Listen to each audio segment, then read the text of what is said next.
Hello, everybody. My name is Zucker Games, and welcome to my review of Fallout TV show episode 2. Yet again, I really liked this episode. I really did. Uh, I haven't posted my first review yet, so I don't know how the comments will be. It could be a cesspit of Fallout fans arguing and everything, like it has been on Twitter, because it's a cesspool on Twitter, of course.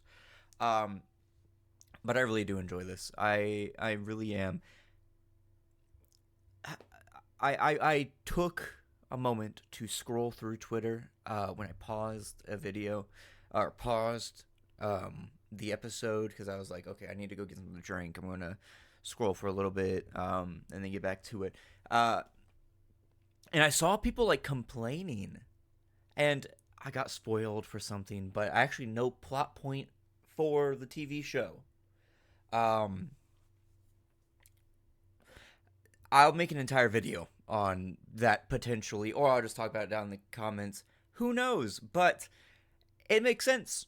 And the original creator of Fallout is on the executive team and as a writer. So everyone complaining that it's not like original Fallout is kind of silly and downright stupid in some cases.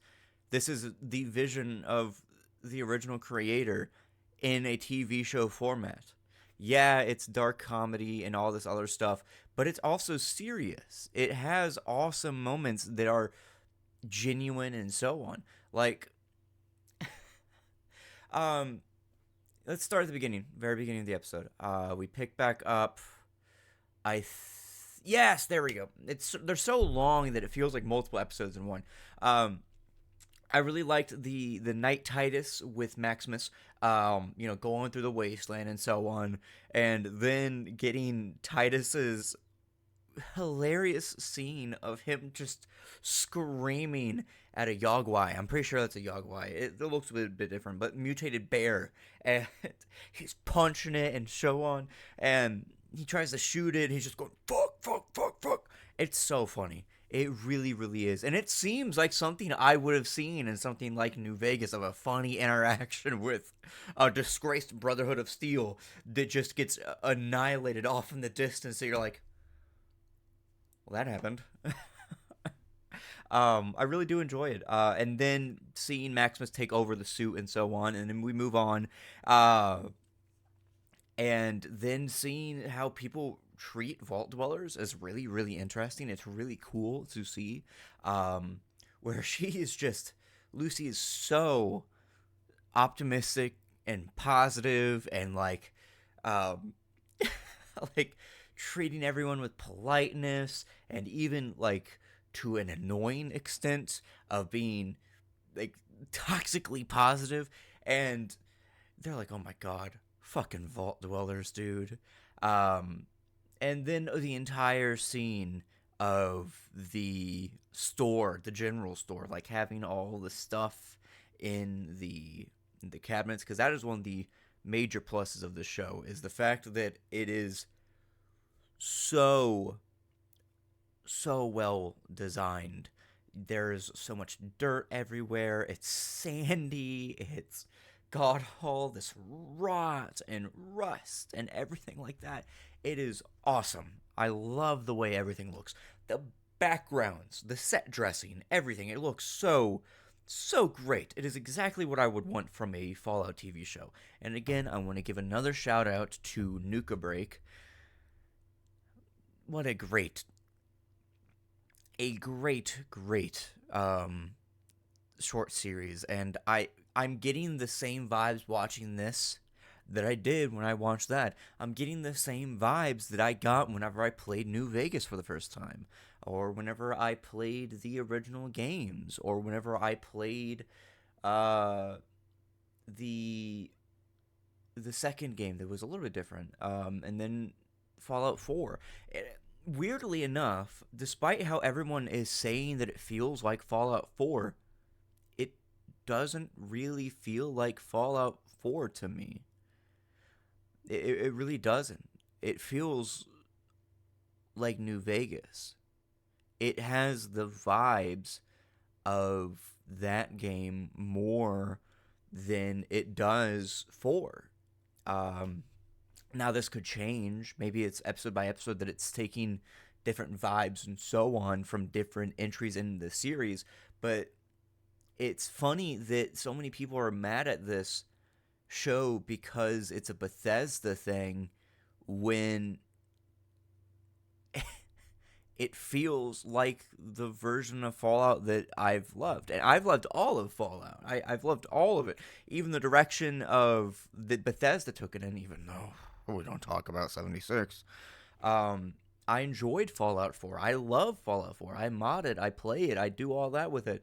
But then seeing this show also having this inspiration and this seriousness while also having the action-packed feelings that I got from playing New Vegas.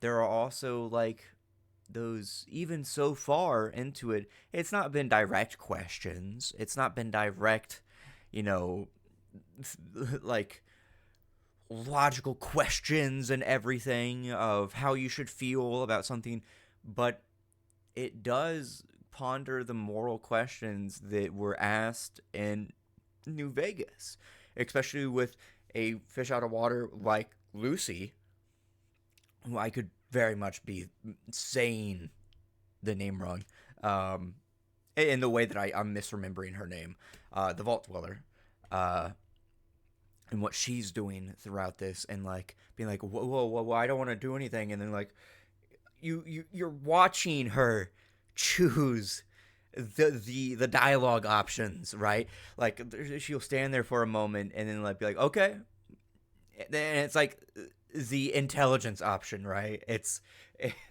the Vault Dweller background option, and it makes sense. It feels good because usually in all of the Fallout games, the ones where you're evil don't ever really make sense.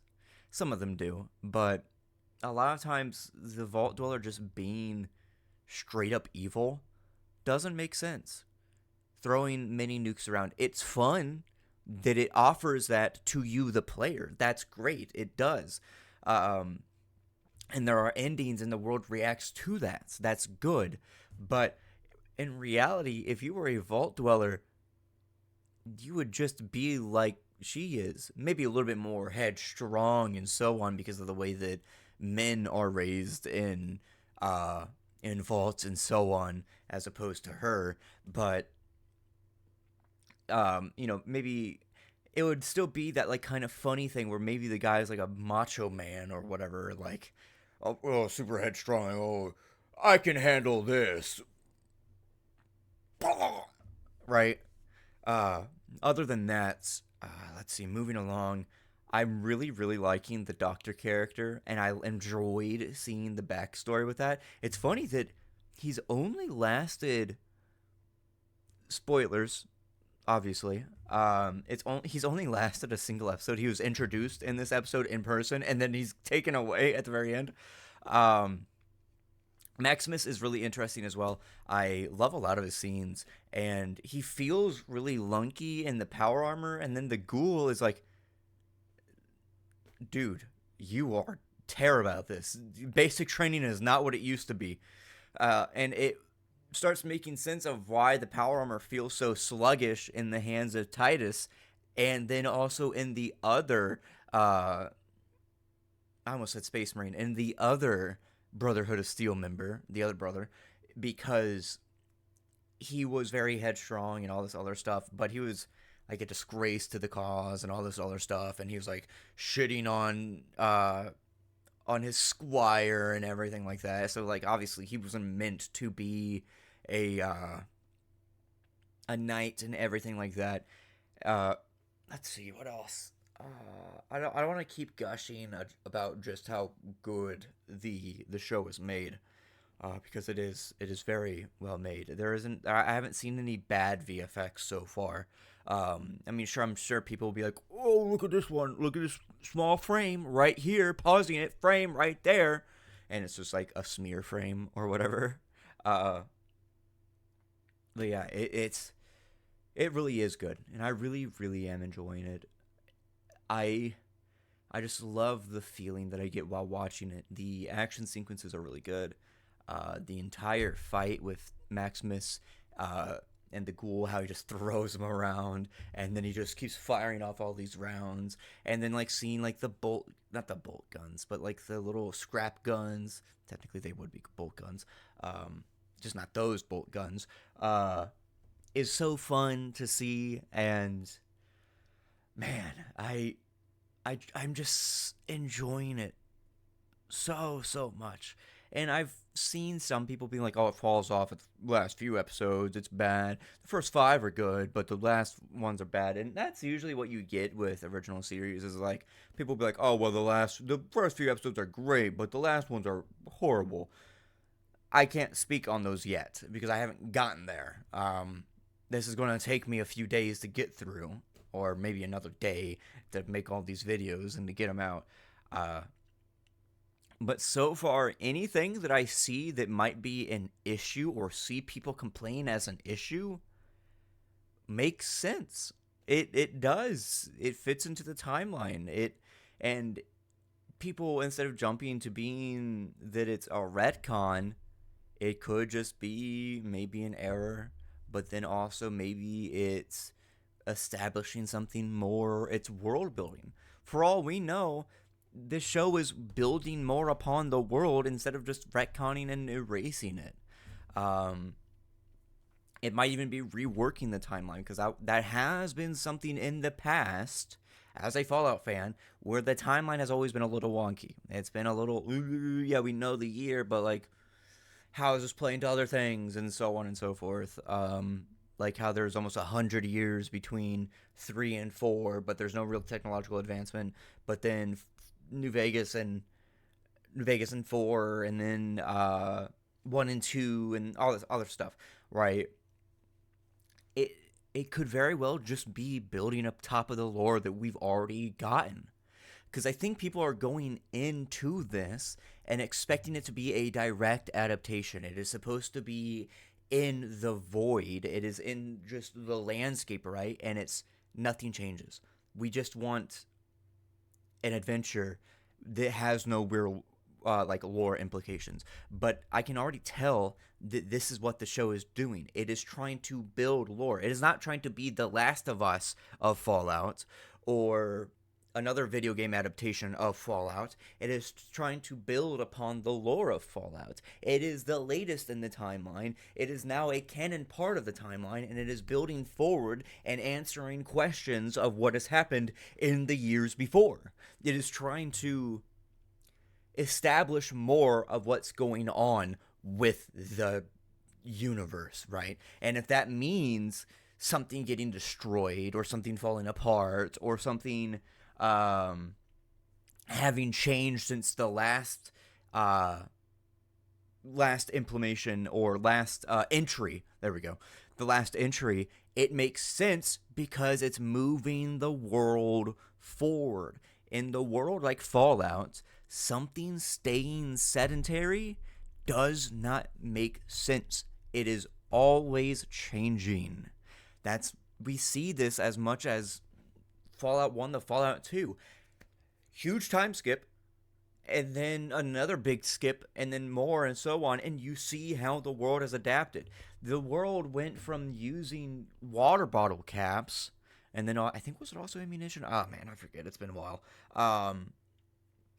To then using bottle caps, but before there was the reserve that influenced the amount of bottle caps, but over time, much kind of like how the gold standard in the real world stopped having that, buying power, people kept using the same currency because there was a set amount of bottle caps.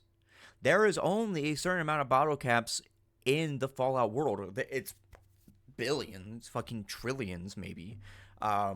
But it is still enough from all the different brands and all the different bottle caps that it still makes sense for it to serve as a form of currency that far into the future. One, because it's already been established culturally and people just kept using it, and two, it makes sense. It is something that everyone has, something that everyone can trade, and something that never loses its value because everyone's been using it already. Other than that, I thought that the fallen satellite from the CCCP was really funny looking because it's an Atom Punk satellite. And I thought it looked really funny because instead of being like kind of high tech looking, slick like in real world, it's Atom Punk, and it has like all these like rivets into the side of it, and it's like all welded and it's like a stark red, and it's really funny. I thought it was really cool. But yeah, I really can't wait to see more episodes, and I'll be making more as time goes on. And I'll probably make another video in the future being like, guys, it doesn't retcon, and even if it does retcon, it makes sense. Hop off the high horse of being a fan of the past stuff. You can still be a fan of the past stuff. One of the biggest things I always find with fans of Fallout specifically is that whenever stuff changes, they get mad as if the other games don't still exist. One of the things that is great with Fallout is that all the previous games still exist. Even if shit is retconned, you can still go back and replay it. You still have those other games. And if you do enjoy it, you can then enjoy the world is being built upon more. And then if you like the changes, great.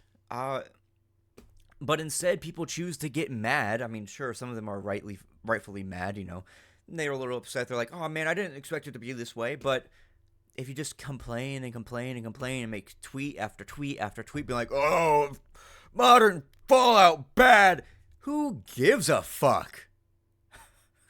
Who gives a shit? You still have your old shit anyway. Go continue playing the old shit. If that's what you love, go do that. Stop complaining about the modern stuff that you don't like.